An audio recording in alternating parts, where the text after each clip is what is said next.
All right, let's officially get started. Welcome, everyone. Thank you again for coming to the June Focus Friday. On the screen, you have the housekeeping. I'm here with Renee Tetro. Hi, Renee. Hello, everyone. Welcome back. They missed you. Oh, thank you.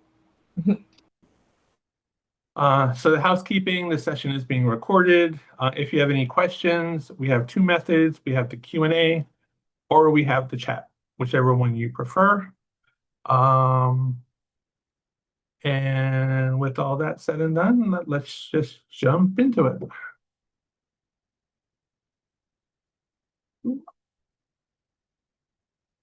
Oh, that was nice. Please fill out the evaluation at the end of the session. At the end of the session, you'll get a link that will take you to an evaluation and let us know your feedback. All right, here.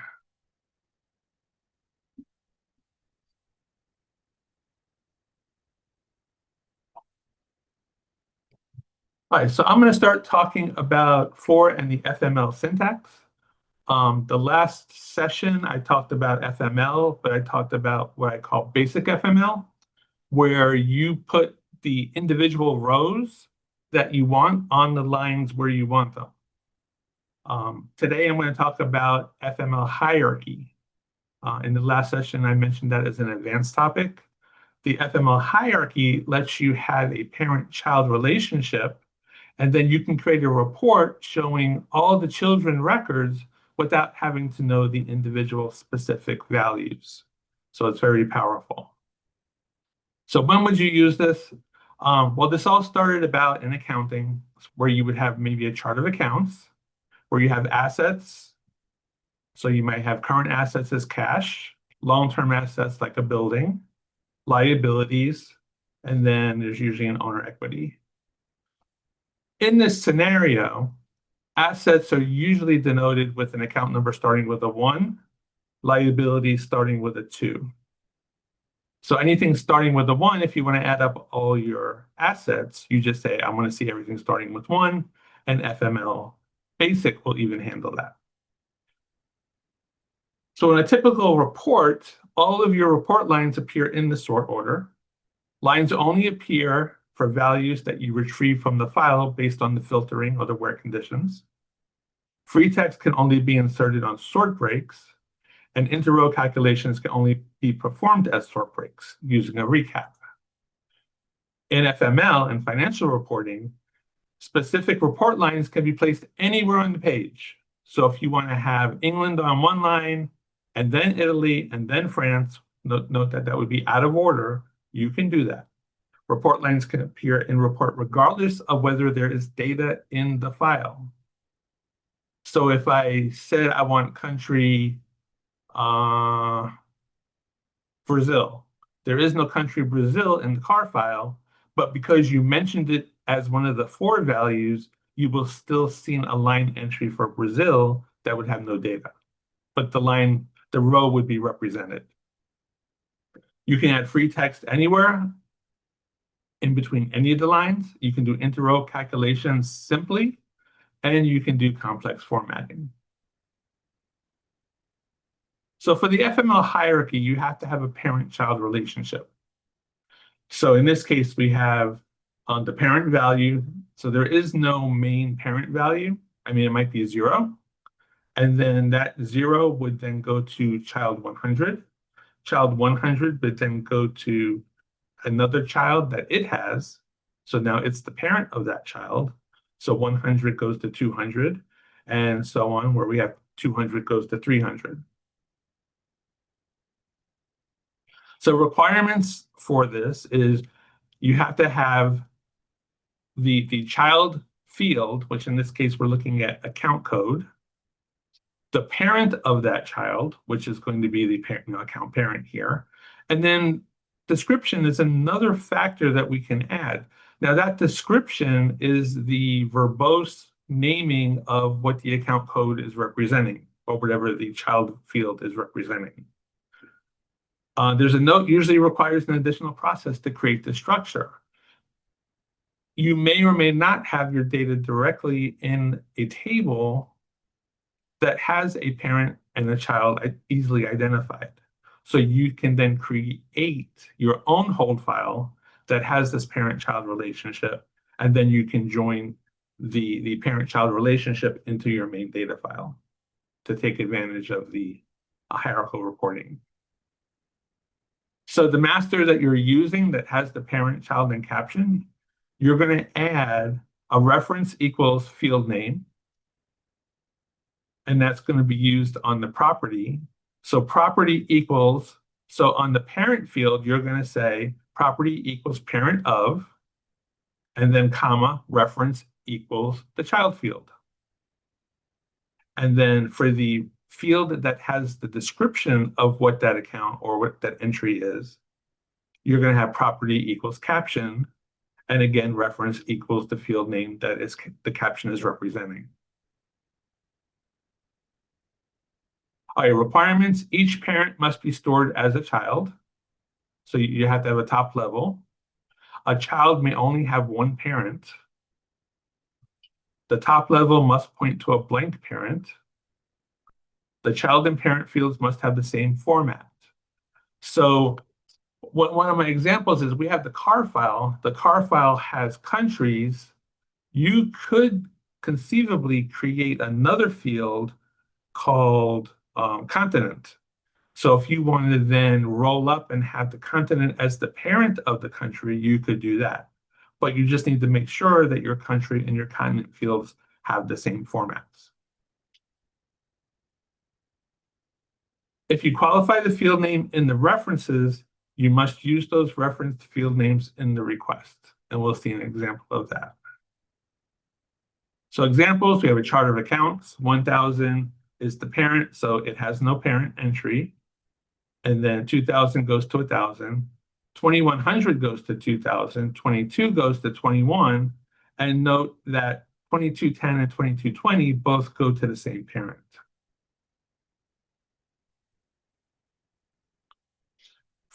This can also be used as an org chart, and we're going to see some examples of that. So your CEO would be the top level. The president will report to the CEO. The VP of sales reports to the president, and so on.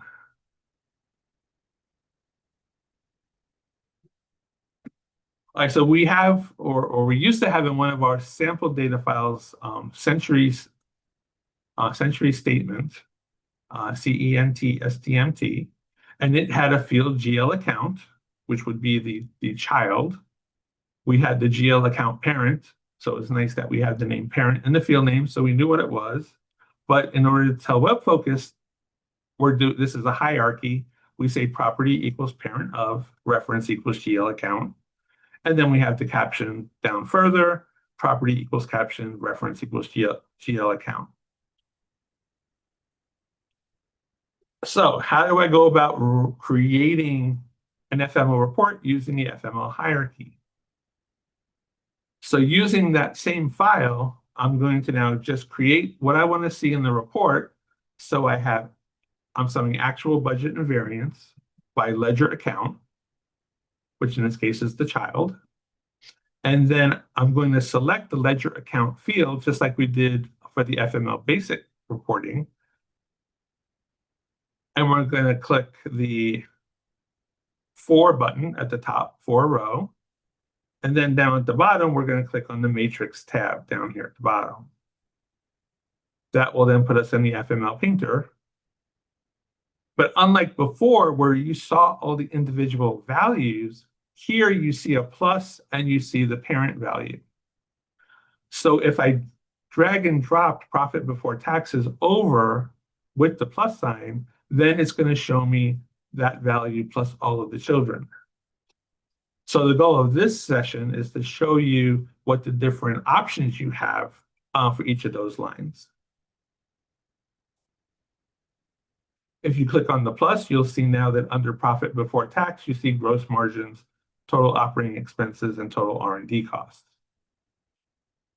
So this gives you now, if you don't want to see the whole profit before tax, you only want to see the gross margins and its children, you can just drag and drop that over. So in this case, I dragged, I put the 2200, I dragged it over. It has the plus, so it's going to show with children. And then this tag 2200 only has the value. So I'm looking at this and I can see, well, I put this over here because I want to see a total. But I don't get the total immediately. I would just get the value of that one line. So we're going to show you how to get the total in there. So if you right-click on, let me go back. If I right-click on the row that I want to put the total on, the 2200 that's highlighted, I'll get this pop-up box, which gives me a bunch of options.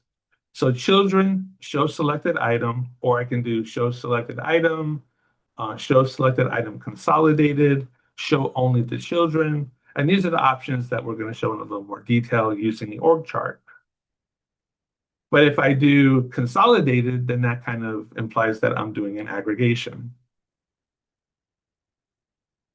If you're coding this yourself, you have your simple table structure, table file name, your verb, printer sum, and instead of a by phrase, you're going to have your for the hierarchy field. And then we're going to have parent value, either get or with children. All says I want all children, or n says I want to go down n child levels. So if I have the CEO, the president, and the vice president, and I only want to go down to those two levels, I can do that here, children too. Okay. Get children says show me the children. With children says show me the top value as well, the parent value as well as all the children. So one doesn't show the parent and one does. Okay, the N I talked about. You can put a caption, which is what you would see as opposed to the value range. Okay, label assigns that row now to a unique value so that you can use that in future calculations. So it's like an alias. So here's my hierarchy for my reporting structure using the emp data file. So here I have pin 10 goes to reports to 40, 20 reports to 340. Notice the president 70 doesn't report to anybody because that's the top level. So any questions so far? Okay, here's my master for org chart. So I have my field name is the pin, which is the child. Reports to is the parent, and it's the parent of pin. And the full name is the name that I'm going to use as the caption for pin. So I'm going to join pin in useorg to pin and emp data. I'm going to sum the count of pin as entries and salary for, and I'm using the pin field, the 00070. Remember, 70 was the top level. So when I run that, I show the one line, the 0070. There's only one count because we only asked for the one row and that salary.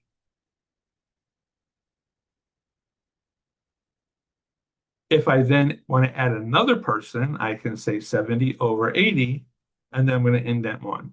So if you were at the last session, this is all part of the basic FML reporting because I'm specifying I want one value or over another value. And I get such.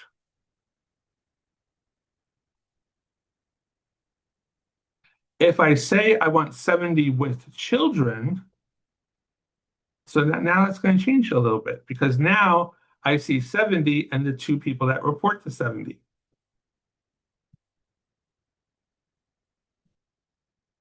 Okay. Now some of you might be asking, I thought you had a caption, you were using the full name. That's coming up, so keep that in mind. If I change this to, okay, so let's go back. So this is with children. If I change it to get children, notice now I don't get the parent, I don't get the 70 record. If I want to go down 2 levels of children, so I have the main level, the 70, the first level, the 200, and the second level, all the people reporting to 200.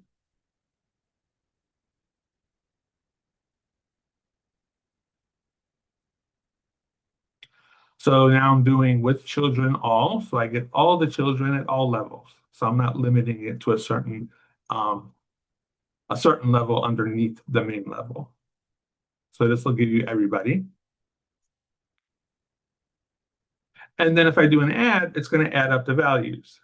So notice on the top level, the count is 31 because it's an addition of all of the child at the child level and all of the salaries of all the children. If I just do 70 add, so I'm not saying I have no mention of children, so I should only get one row back. That's the total of everything. Notice though that the 400 is kind of misleading because it kind of makes it look like that employee with the pin 400 has 37 people reporting to them, or 36 including themselves. But that's not the case. Remember, when you add things up and it's an alpha field, you're going to get the last value that we see, and that's why we're seeing the 400. So if I go back, see if that holds true.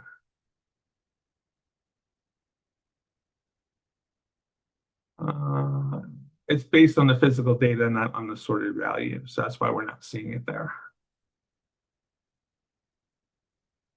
If I do 700 with children all, so we saw that before, and I want to put that subtotal or a grand total at the bottom, I can then do this.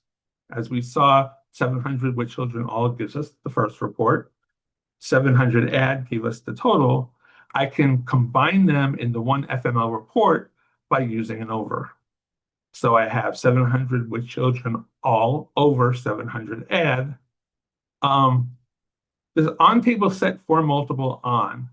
So I have that turned on because I'm using 70 in multiple places in the report. So if I want to be able to reuse values in different areas of the FML report, I have to set the for multiple on. So now I get my parent with all the children, and then at the bottom I get the subtotal.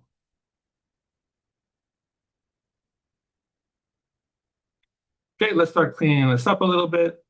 I'm going to, instead of having just the value of that we see coming from the database, I'm going to add an as. So it's going to be as star total, which now gives that last row an actual value as opposed to someone's PIN number. And notice now I'm starting to see the names as opposed to the pins. And that's because I'm doing as caption. And then it's going to go look in the master, find the property caption, and then use that field as the value you're going to see. All right, that's basically it for the for and the FML syntax. So if you added an employee and you established the parent-child relationship, you don't now have to change your report for a department to look for that individual PIN number, because the parent-child relationship would pick it up automatically, which makes life a little bit more easy. Are there any questions? Okay, I hear the crickets, so I will stop. And I will stop my share and pass it over to Renee. Okay, wow. Love FML. It's a great feature. Definitely leverage it if you need to meet your business requirements. I absolutely love it. So, okay, today is an exciting topic for me. I'm going to present Designer 934 features that we added, and it's just a few of them, but they're important ones, and I truly believe worth your time and effort to hear me review them and go over them. So let me just share my screen. And you should be seeing a screenshot now of the Web Focus Hub in release 934. Walter, you're confirming that? Great, perfect, thank you. So, okay, So today's presentation, 934 designer features, enhancements that we added and kind of close some gaps on items that are available. And there are things that you were able to do already in certain areas of designer, but not in others. So to allow for that type of flexibility, the product was enhanced in that sense. And the very first thing was reordering filters within designer. Right. So part of the problem is when you were in a standalone visualization or an authored page and you wanted to reorder the filters, once you added them on, you kind of had to start from scratch and, unnecessary workflow. Really, you should be able to rearrange your filters through drag and drop. You could do it with an assembled visualization. So let me just show you that first. This is before 934. This was available. So if I go to the plus in the hub, and I go to assemble visualizations, right? This creates a page from existing content. I'll go to a blank page just for the most flexibility. And then I have a very simple designer request that I created with P category, very basic kind of chart. So I'm just going to bring it in. And you'll see the little blue, the purple informational icon, right? There are filters available. So let me just click that on the filters, and I can see I have two filters, product category and product subcategory. They actually are a hierarchy within the WF Retail Lite sample database that I'm utilizing here. And that's part of the tutorials that's available to you if you wish to set that up. And then I'm just going to add all the filters to the page. It's only two of them, right? And you can see easily it's product category, product subcategory in the preview. And certainly if I run it, you'll see that order as well, right? Pretty straightforward, makes sense. And I'm going to just close that out. You don't really need to. But if I wanted to reorder this within assembled visualizations, it was a pretty straightforward, you could do this numerous ways. But, here I could drag it on top of product category, and then I can move product category over to the side of it. And now I have product category before product subcategory before product category. Now that won't impact the chaining, right? The hierarchy that's there. That'll still be in effect. So if I were to run this, you'll see now that you'll see product subcategory before product category. And certainly if I made changes here and say computers and accessories, you'll see that the product subcategory is appropriately updated to reflect those subcategories for those two product categories I selected. Straightforward. And again, this was available to you when you were creating a page from existing content. Simple enough to be able to drag and drop. So we provided that same functionality, and I'll leave that page that I just created, within now standalone visualizations as well as authored pages. All right, so I'm going to go to plus, create a visualization. And I'm bringing up the data source, and I'm going to go into my retail demo application directory, which has WF Retail Lite. I could double click, or I can click it and click create visualization. And now I'm in a brand new standalone visualization. It could be a report. It could be a chart. Either way, I'll just leave it as a chart for the moment. And let me build to something very basic. So I'll do something like a product category. And let's add maybe sale year. And let's do revenue and gross profit as our measures. Pretty straightforward, simple chart, and you could do a lot of fancy stuff, not to be discussed during this presentation. But I always like to mention, because I feel like not enough customers recognize that there's a great feature here that's very simple and easy to use. In the horizontal bucket, if you click the little ellipse, sort by total value. So if I wanted those bars in ascending order, I could do it as ascending, or I could do it in descending. It's as simple as that. Or maybe I even want to change the axis. Instead of changing the chart type, I could just change the chart orientation here with this little icon. That could give me a really nice little chart, quick and easy. You saw how simple that was. I'm going to put it back to the way it was, just as the default, in case you want to go back and review this. And that's not really part of the feature that I'm discussing, but I kind of wanted to just mention it as a, hey, it's as simple as that to make this chart much more visually appealing than just a simple chart that I'm creating with just a few extra steps, right? So now I have a basic chart here. So I don't have any parameters, user input. Remember, the filters here in the filter bucket are static filters that do not require user input. But the filter toolbar here in Designer, that's where it's user input. Those are input variables, parameters. So what I can do is I want to add product category. I could drag it, or I could right click on it and say add to filter toolbar. And then I'll also add sale year. Now, if I were to just run this, because this is a standalone visualization, right? It's not a page. What it'll do is it'll just take the values that are for those parameters right now and utilize it and run it, and you don't have any user input, right? So you can see that. And what I could do is if I save this, I could change the properties and check off on this visualization. I could say prompt for parameters, or I can actually right click on these parameters and I could say that I'm going to require the selection for the user. I'll do it for both of them just for the sake of demonstration. So now if I right click, you can see require selection on both of these. You need at least one for it to prompt. And then if I run this, I'll have the auto prompt feature, which is by default using the designer auto prompt template. And you can see it has the little red boxes because it's requiring input. But notice it says product category and sale year. And certainly if I select computer and accessories, then I can select, let's see, sale year 23-24, and I can submit, and certainly it'll run based on that criteria for the filters that I selected in auto prompt for product category and sale year. But now I have the ability, like what if I wanted sale year before product category? Prior to this, you really would have to kind of start fresh to kind of change it.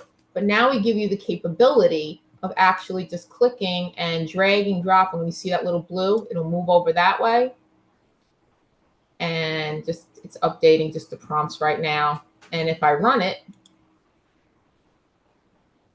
you'll see that I have sale year and then product category.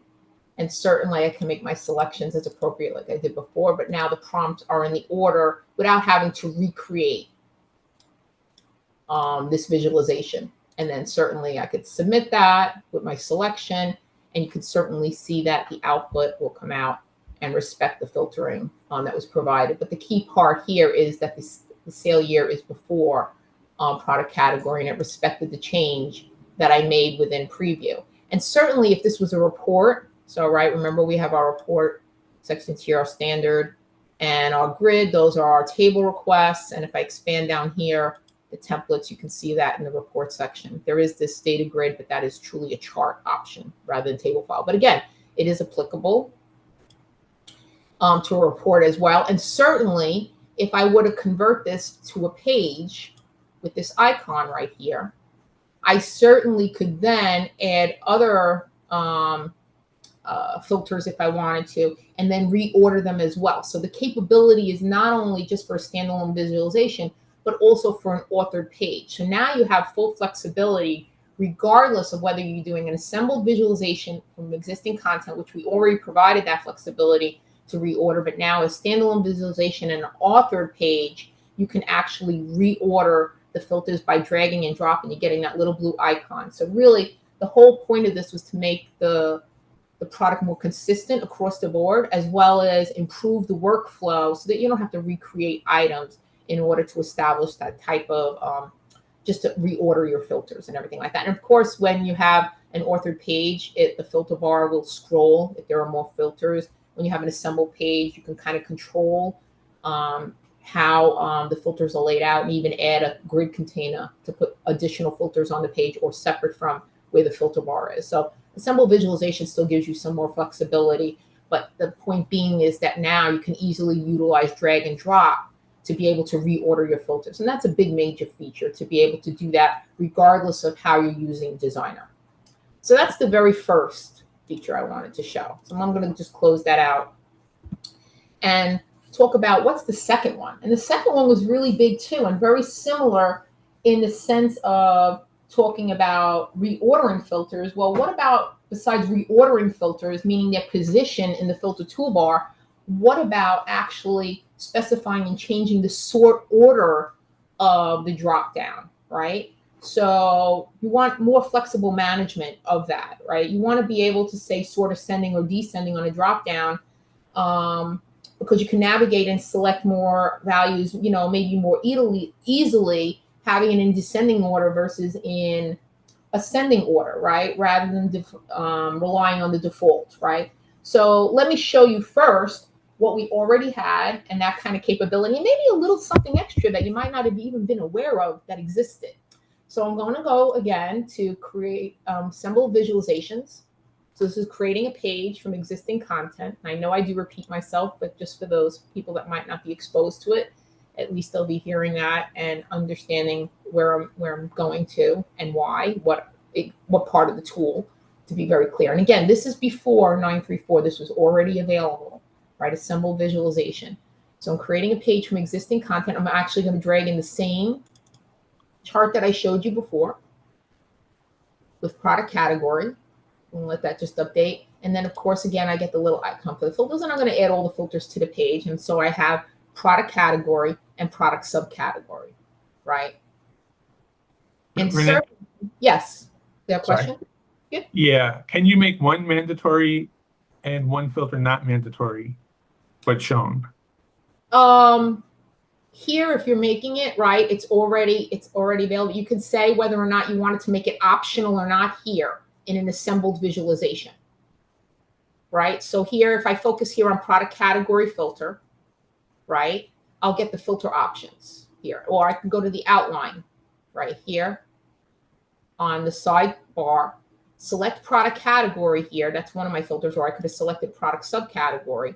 And when you do that, you have the settings tab. And if you scroll down, there are control settings where you could say this is optional, or if you uncheck it, then it's required. And you can even put a placeholder. Now that's for assembled visualization, right? For what I showed you as an authored page, meaning you created a standalone visualization and you converted that page, that's an authored page. In that case, when I right-clicked on the filter, remember I selected required selection, that's how you would say, otherwise it is optional by default in that case. But if you select required selection, then in that case, it will enforce it like you saw that I did in that prior example. Sound good? Okay, great. Good question, though, because that's actually a very important item to know, to be aware of, whether or not to make a filter required or not. But in an assembled visualization, this is where you do it in the control settings, and you can check. And by default, it'll be optional, but based on what you're bringing in to, but here it's optional, but you could certainly uncheck it and even put your own kind of placeholder and decide how you want to do the search for even the filter in that case is available to you. Okay, so coming back to what I was discussing is changing sort order on filter in assemble page, right? It already existed. And so I added this content on the page. The filters I added to the page that come from this content, by the way, one of my favorite options to be aware of, if you're not already aware of it, and if you listen to any of my sessions, you should already be aware of it, is this little info button here, right? So when you're in assemble visualization, it's showing you a preview of the item, of the piece of content that you've added to the page. But there's this great little button called info. And if you click it, it flips it and shows you the content, where the reference path is, the data source, and it even shows you the filters that apply to it. Because it's very possible you could be adding content from multiple sources, right? And they might not all have the same info variables. So some parameters, filters, right? And so those filters are only going to impact that content where that filter is associated with. So you can see here I have df_wh_ product category, and the same thing with the subcat. And that's the two filters that I have on this page. And certainly I could flip that back, and now I'll see back the preview of the content. But great thing to be aware of. If you need to know where content is coming from and what the filters that are applied to it, that's the way you do it in assemble visualization. Okay, so now if you look at product category is in ascending order, and product subcategory is also in ascending order. But what if I want product category to be in descending order? And again, this is already available, assemble visualizations prior to 934, right? So if I focus on product category, and if I scroll down, you'll see a section here with bindings. The source is WF Retail Lite. If I click it, the little edit icon, default, it's saying it's coming from the source, right? Static, I could create my own static list if I wanted to, and I could add rows. I'm not going to do that. But dynamic, I can select.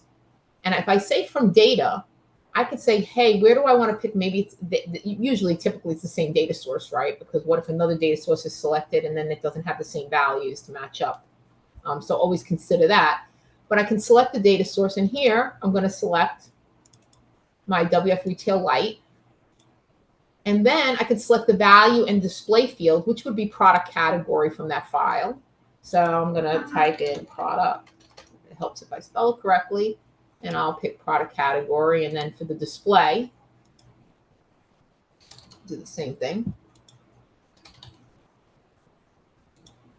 Okay. And then I'm going to enable sorting, right? It's already checked by value. And then ascending is the default, but I'm going to say descending. And if I say OK, now you notice that it quickly updated the product category drop down. You saw that little swirl. And now you can see it's in descending order. And certainly, if I were to run this, just so that you're not seeing it just in preview,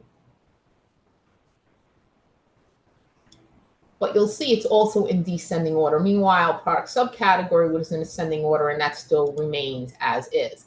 And let me just give you another little, and this is the little tidbit that maybe you're not aware of, but maybe it's one esoteric business requirement in a specific circumstance, where what if you wanted to have something it's not ascending or descending order? Is that possible?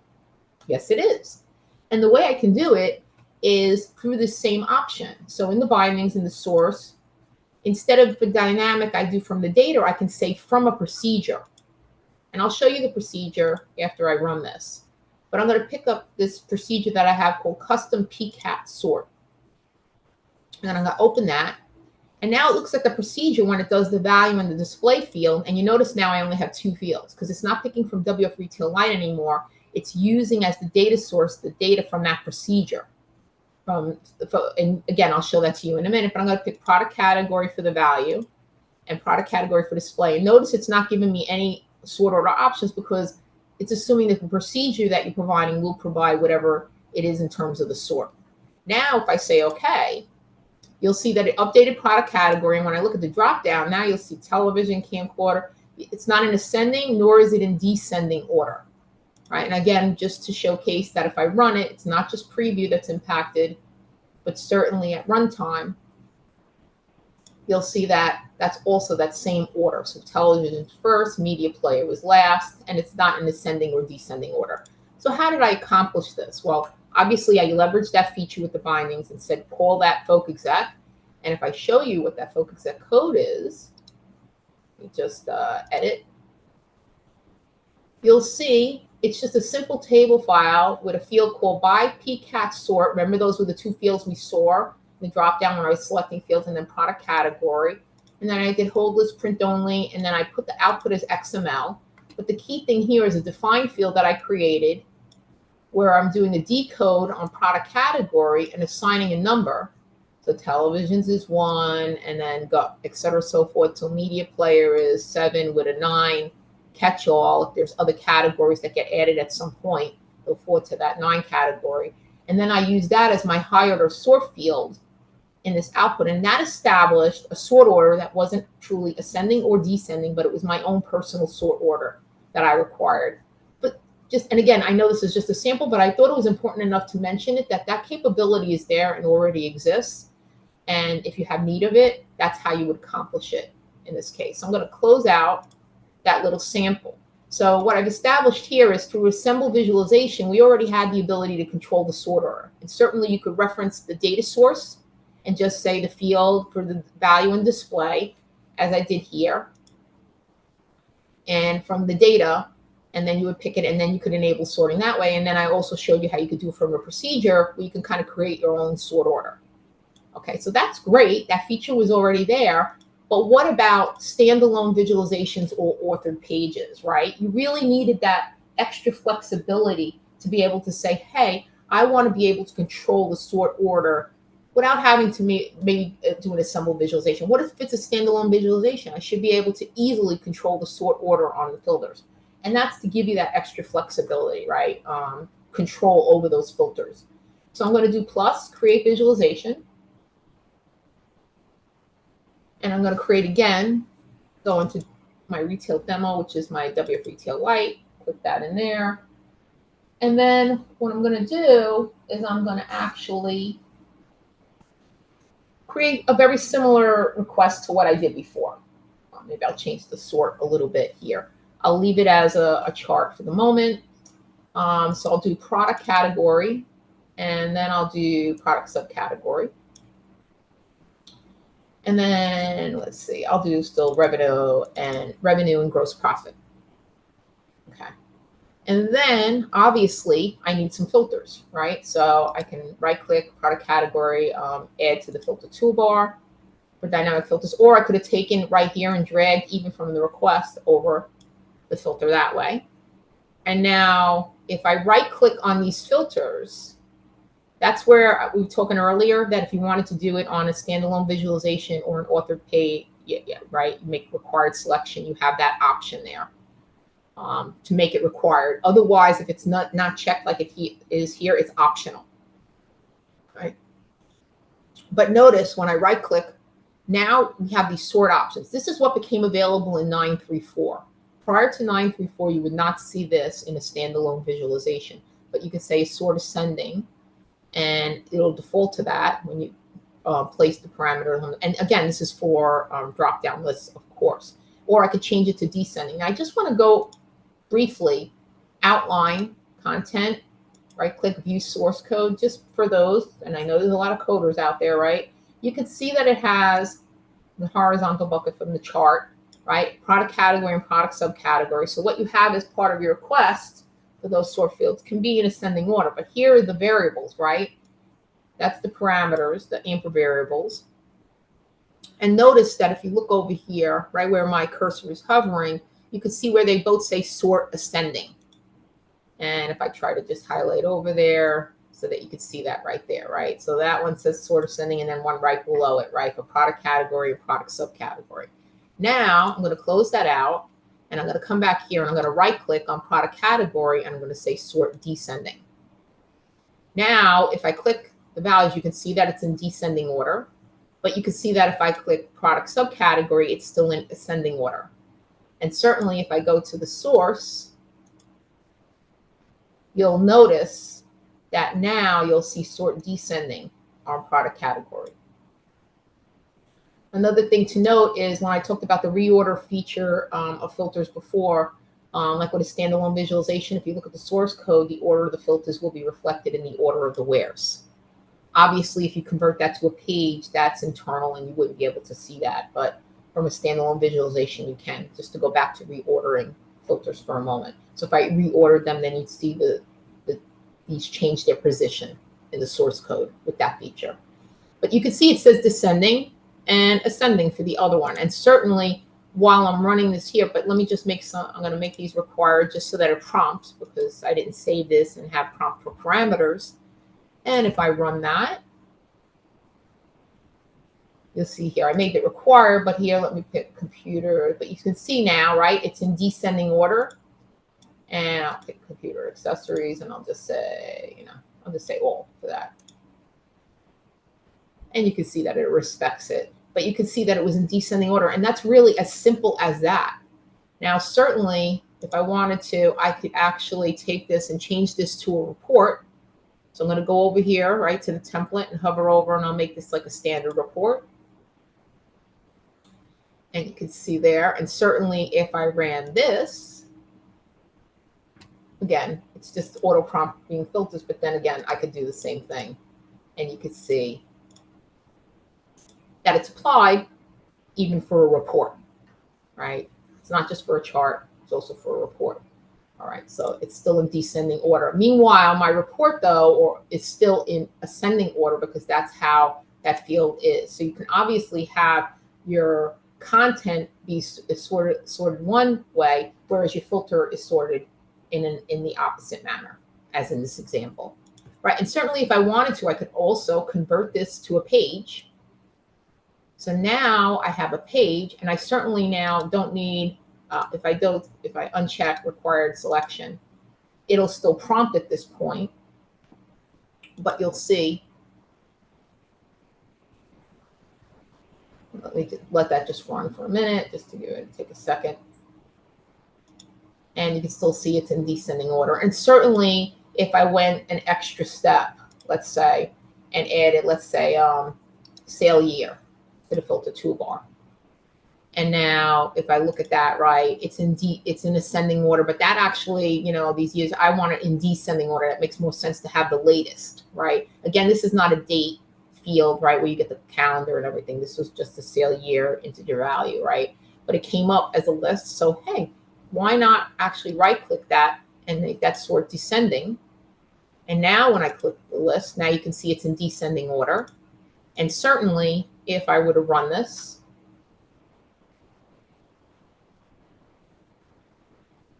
and let just the output come out just so that you have that for reference.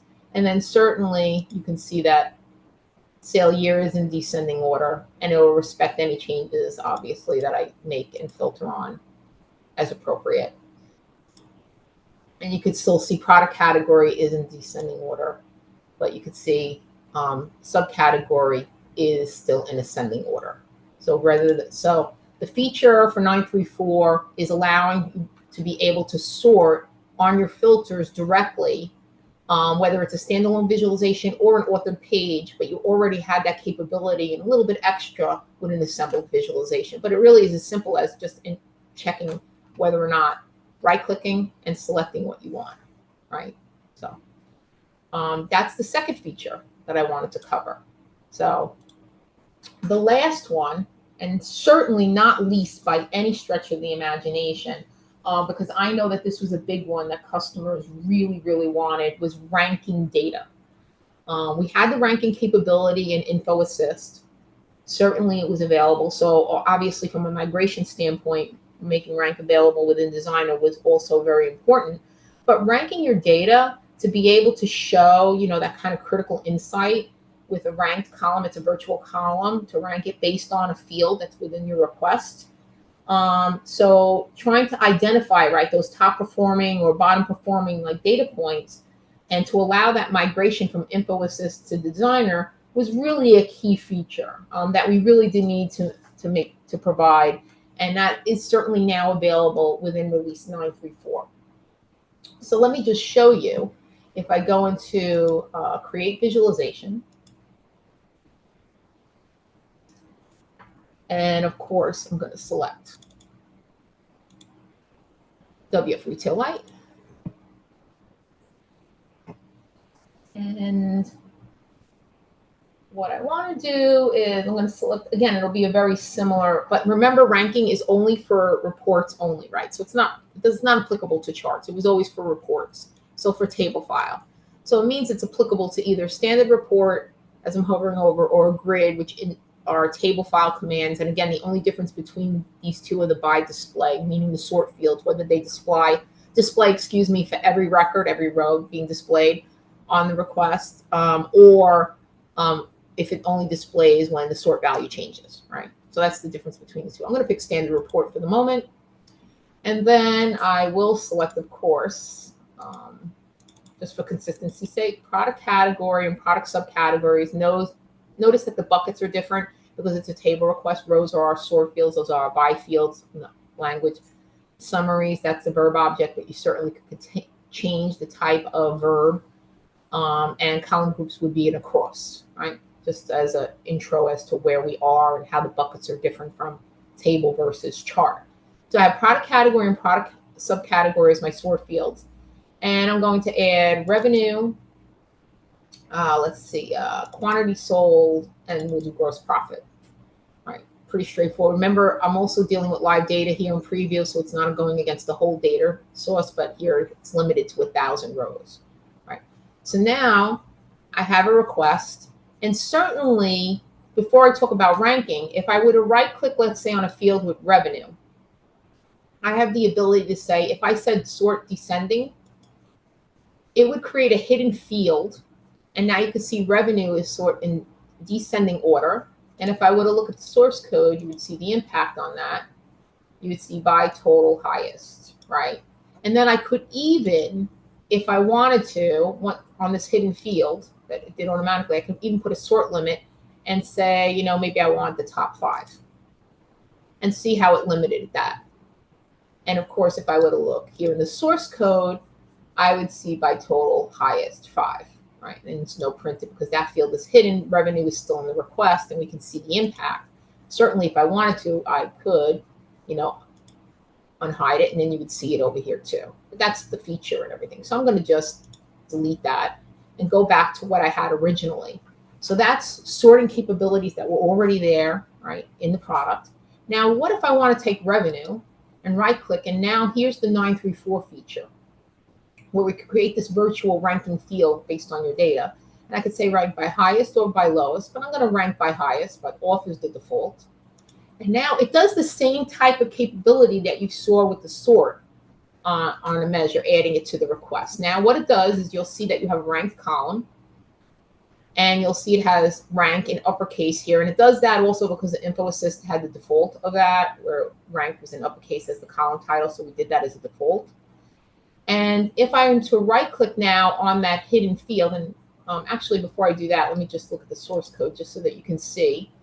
You'll see now it says ranked by total highest on that field with no print, right? And if I right-click on that hidden revenue field, I have capabilities. I can remove the field. I can unhide the field. I can even rename both the title of the field that I'm ranking as well as the virtual rank field itself, the numeric field, right? So if I say rank title, notice rank is uppercase, but this is in mixed case. And again, the rank that you're seeing displayed by default, because that was the default for IA, so InfoAssist. So that's what we did. But certainly if I clicked here and just said, okay, it'll change it.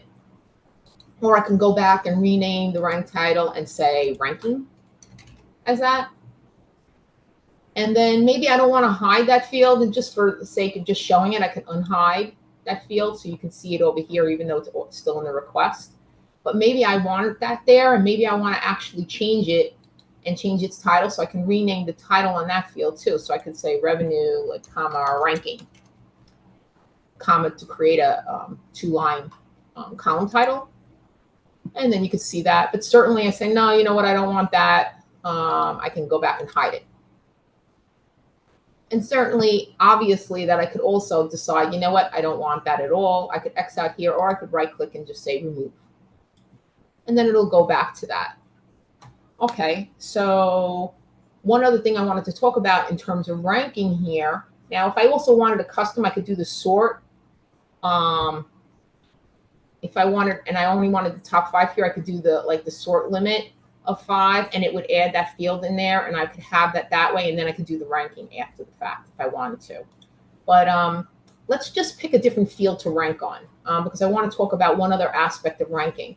So I'm going to pick quantity sold, and I'm going to rank that and rank it by highest. And here now I'm ranking by highest, so you can see that I have it. And again, remember, this is just limited data, right? Live data to 1,000. But you can see that I have here in quantity sold 43 and 43. Now, my live data, if I ran it with the full data, I might not have any of these, but I'm doing this deliberately so that you can see it in preview. And you can see that the 43 values for quantity sold, there are 2 of them, and its ranking was 6th, but the next ranking starts at 7.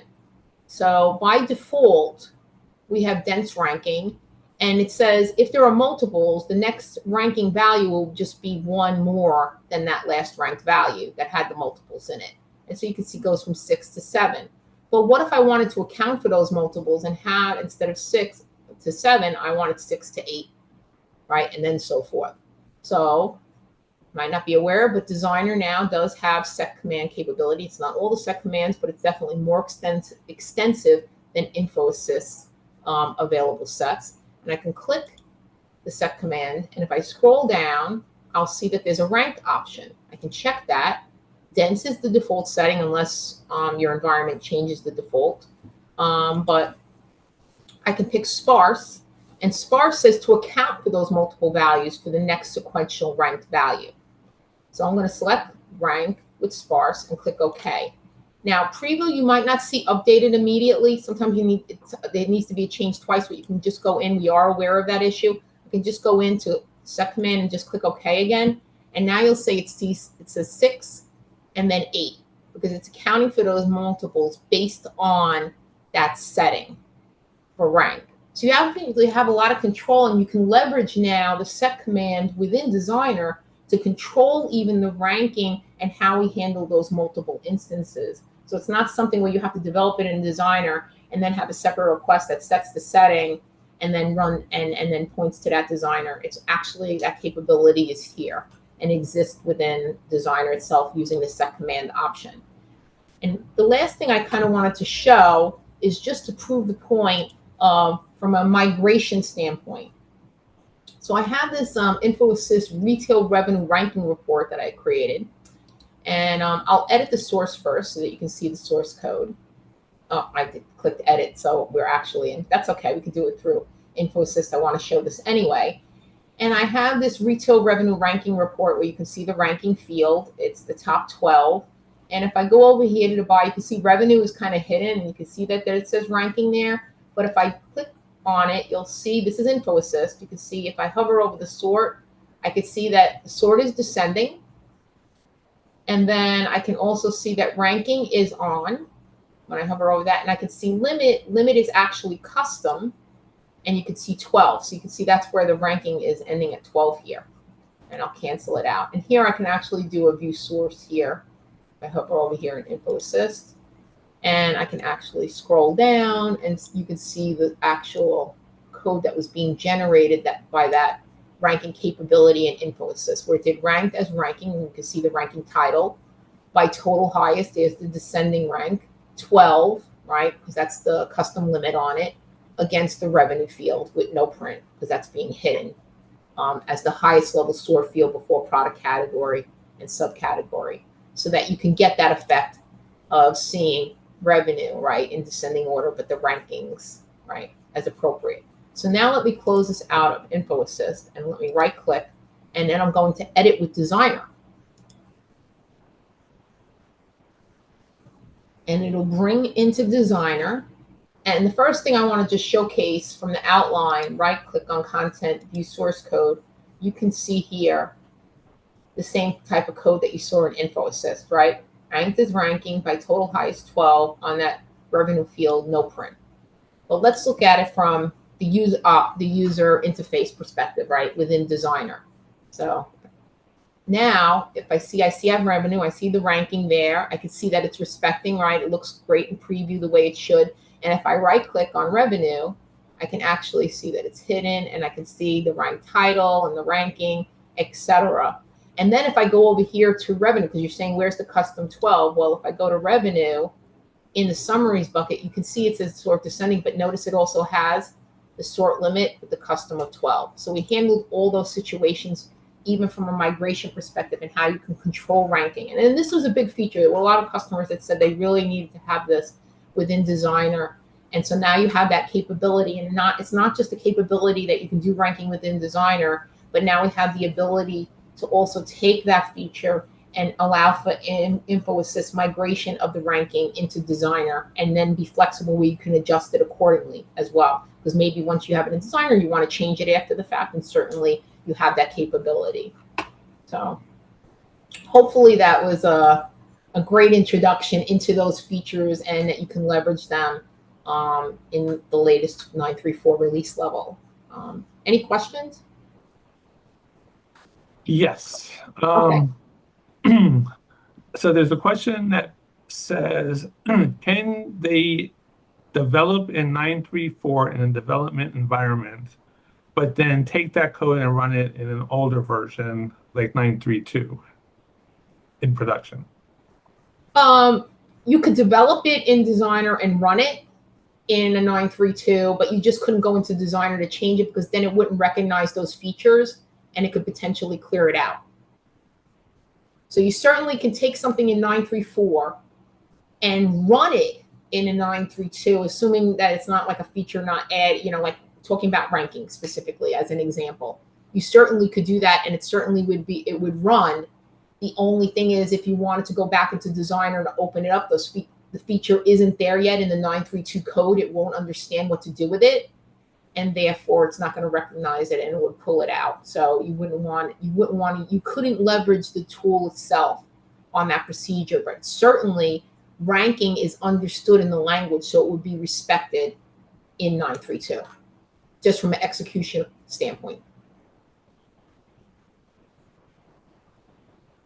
Hopefully that answers. Yeah. He says thanks. We wouldn't open the tool in production. Yeah. It would respect it. With regards to the other features, because they're not there, you couldn't really pull pages, right? That have those features, because it wouldn't recognize those. For the other two features, for the ranking, definitely, because that's part of the core language, it would respect it at 932. But if we're talking about, the reordering, that obviously that's tool based, and setting the sort order for the filters, that it's not going to recognize within from 934 if you pull it back to even executing 932, right? Because that's part of the underlying internal source of the pages. But you still in 932 have the capability of doing all those things, but just doing it via an assembled visualization page, which is why I showcase that before I showcase the features, so that you're aware of what's already there that you can leverage prior to these features being enabled. Okay. Sound good? Yeah, no response. That was the only question. Okay, then I will stop sharing. Okay, so before some of you drop off, I'm going to share my screen quickly here to talk about a few things. I just want to remind everyone that our Learning Center is live. So in the Learning Center, cloud-learning center, app.bigtincan.com. We have an IBI section, and you can go there and see the listing of course catalog underneath this second icon. And we have it grouped up into our different products, the analytics, the data intelligence, and mainframe. So check it out. Hopefully there's something there that you can use. The other thing is we have coming up in October our Golden Summit in New York. So registration is open. So you can go to ibi.com/events, which is where you registered for this. There is a tab that says live events, and then you'll see the Golden Summit that you can then register for. Some of the differences on this summit is you're able to choose your own session. So if there isn't a session that you want to hear about, that you do want to hear about, let us know, and we will do everything we can to add something specifically to your needs. There will also be an expert room. So if you have any outstanding issues, email Shay, and all the information is in here. So this is the agenda that you would get to when you went to register, and let her know, what items you want to talk to an expert about that you haven't had resolved yet. And I think that covers what I needed to cover on that. Again, please make sure you fill out the evaluations before as you leave. We do look at them and we take your input, and it helps us to build the future and the future sessions. What else? Okay, so we're going to start going into the mainframe part of the session. So if you're not running on a mainframe, thanks, Dave. So Dave says you can go to www.learning.ibi.com, and that will take you to the training session for IBI. Thanks, Dave. And that's in the chat if you didn't see it. All right, we're going to go into the mainframe part of the show. If you're not running mainframe, feel free to drop off. And again, please fill out the evaluations. And I will be at Summit, so hopefully I'll see you there.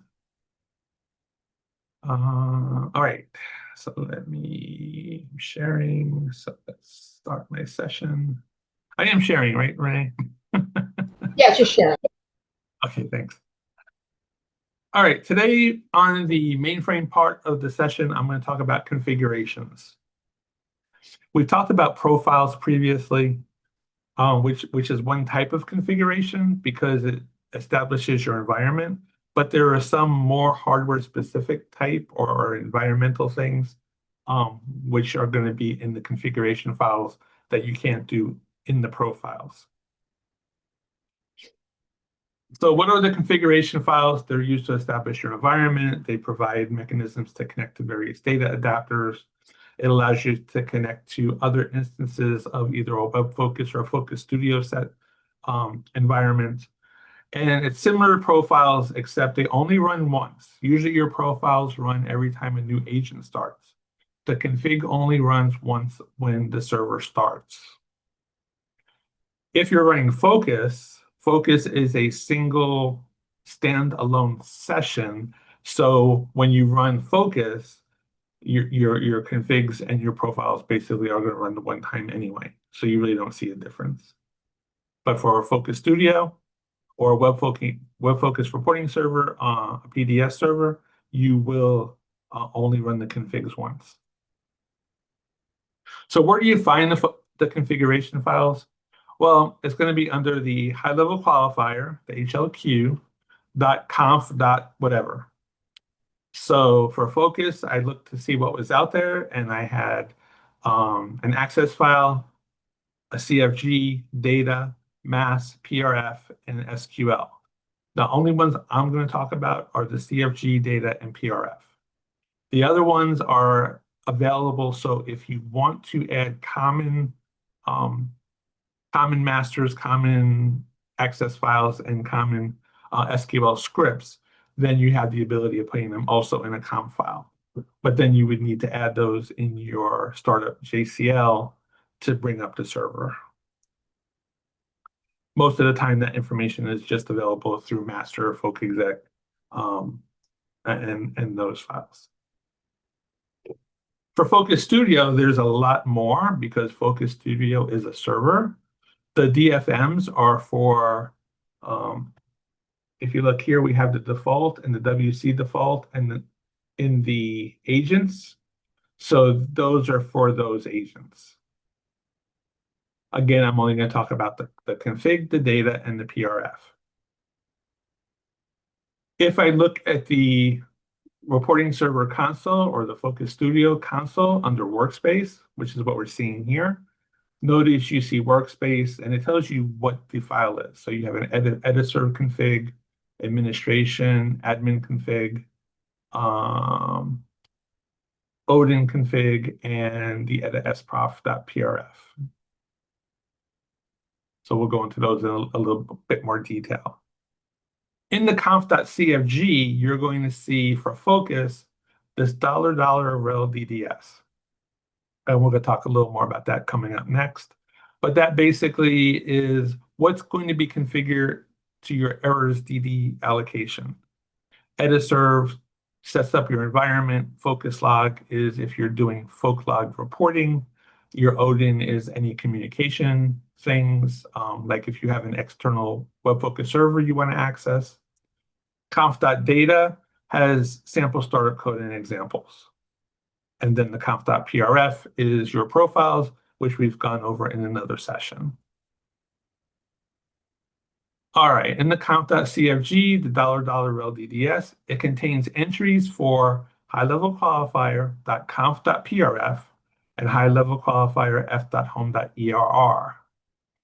So when you start Focus, effectively your errors is going to be a concatenation of 3 data sets: the conf.cfg, the conf.prf, and the fhome errors. Ediserve identifies your app root if you're running applications or any adapters being used. So if you're running db2caf, there'll be a setting that says on db2_caf equals y. There'll also be some other settings like what your db2 version is. Focuslog identifies your collection folklog dataset and level of collection. And then the Odin, as I said before, was your communication file. The conf.data, the focus entry is sample focus JCL. And that JCL is configured based on when you installed. So if you installed with a certain high-level qualifier, that high-level qualifier will automatically be resolved for you when you run the code. When you look at this code. Focus C is the CList version. So if you want to run an interactive session in TSO, you can do that. If you're running Focus Studio, you'll also have frun JCL, which is a procedure to start Focus Studio. And then we have fstart for Focus Studio, which is the JCL, which is what you run to actually start the Focus Studio, which uses the frun JCL proc. Lastly, for DB2 CAF, you have the IDB2 bind, which lets you bind, it provides the bind JCL to bind your package plan to your SSID for the call attached facility of DB2. This is from the previous session that I did on profiles. So I added it here because it's still a type of configuration, but I'm not going to go into as much detail. I included it so you can see what was there. And the only thing I want to add is if you're running a procedure from the Focus Studio console, the app/profile.fx will only run if you right-click the procedure and click the run option. If you're in the procedure in the editor and you click the run, it will not run the application profile. So again, you have to run, for the application profile to run, you have to right-click and do a run that way. And that is it. Most importantly for you mainframe people, if there's something specific you want to hear at Summit, let us know. Again, it's create your own agenda. We'll do everything we can to get you what you need. Any questions?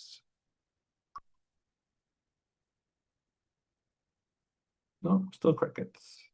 All right, again, thanks everyone for coming. Be sure to fill out your evaluations. And we'll see you next month. Thank you, everyone. Have a great Friday.